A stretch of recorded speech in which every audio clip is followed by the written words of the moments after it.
Welcome to Chapter 10, Nationalism Triumphs in Europe. Discussion number 1, the Unification of Germany. This discussion is going to be addressing the unification of Germany into one country. We have to go back to a couple chapters that we've already had in this course to remember why this is going to happen in the way that it does. Two major ideas. The first one is political. Remember the 30 Years' War that we discussed in a previous chapter. And in that 30 Years' War, we had literally hundreds of German states, little kingdoms run by dukes and lords or whatever title that they wanted for themselves. And everyone was upset that that the Catholics were picking on the Protestants in Bohemia, and it became a big fight, and everyone in Europe got involved, and France got involved, and France, even though they were Catholic, were fighting for the Protestants. And at the end of the war, France got a very important concession. I mean, yeah, they got land, but they said that the German states could not unify, and that was a promise that had to be made. So we have hundreds of different little German states all through Central Europe, and France kind of made sure that they weren't going to be together. Then, so we have southern German states and northern German states, and they're going to coalesce into two different countries. The southern ones are going to coalesce around the Catholic identity. They're closer to Italy, and so that's what their identification is going to be. But remember that Martin Luther pretty much was in the northern German states. And so there's already a familiarity and cooperation amongst many of these northern German states that had been left by the 30 Years' War because they all kind of had the same ritual religions of Lutheranism. So that's kind of a lot of the social glue that's going to help this happen. But when we take a look at German nationalism, we're going to see that there's many different German states are going to start cooperating with each other.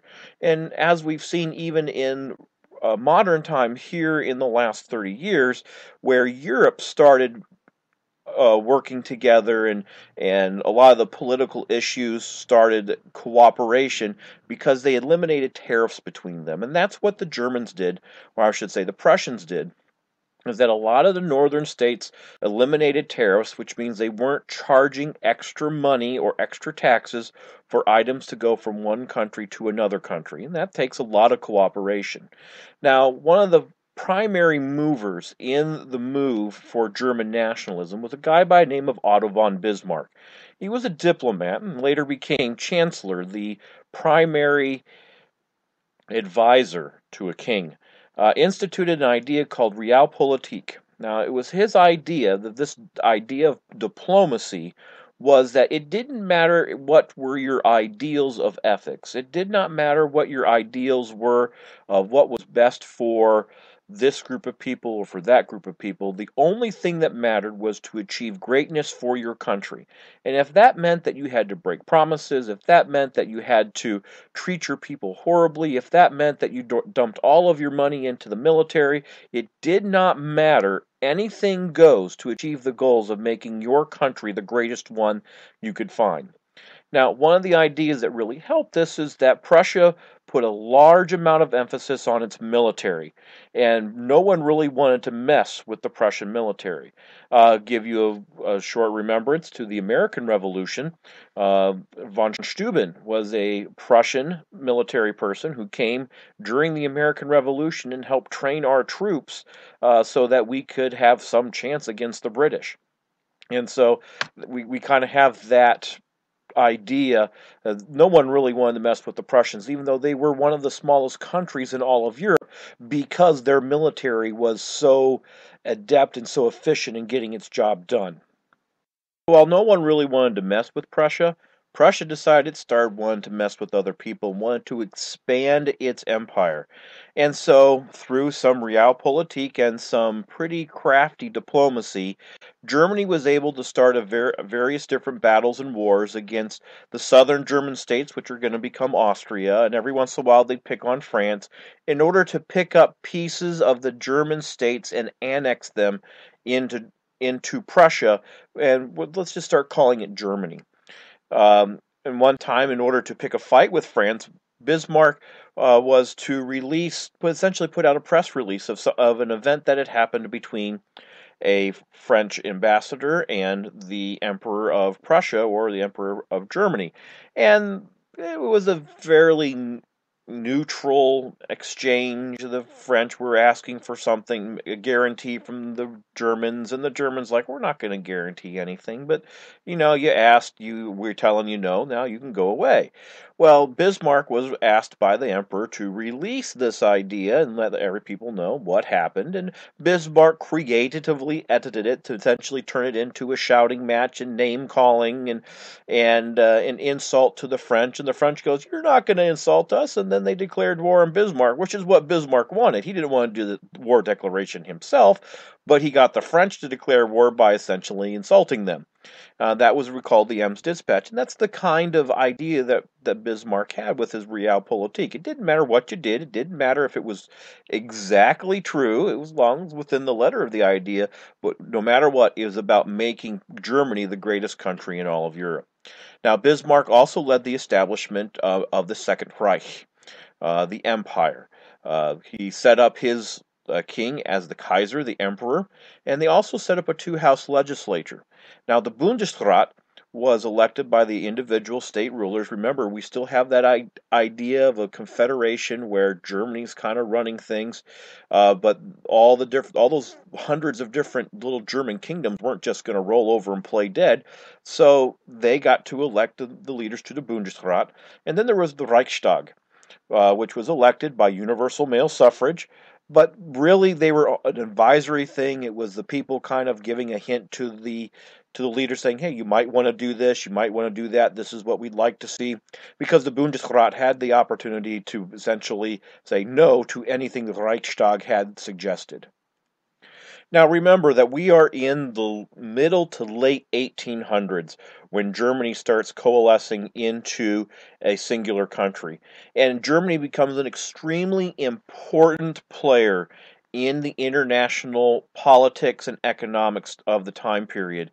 As they're becoming one singular country and unifying their efforts, they're going to emerge as a dominant industrial power, not just militarily, but simply by productivity.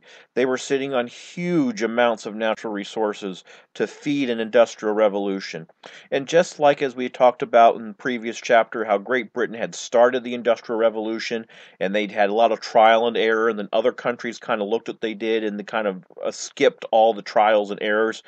Germany, again, was able to benefit from everyone else's mistakes and really set it on turbocharge in order to get their country up to everyone else.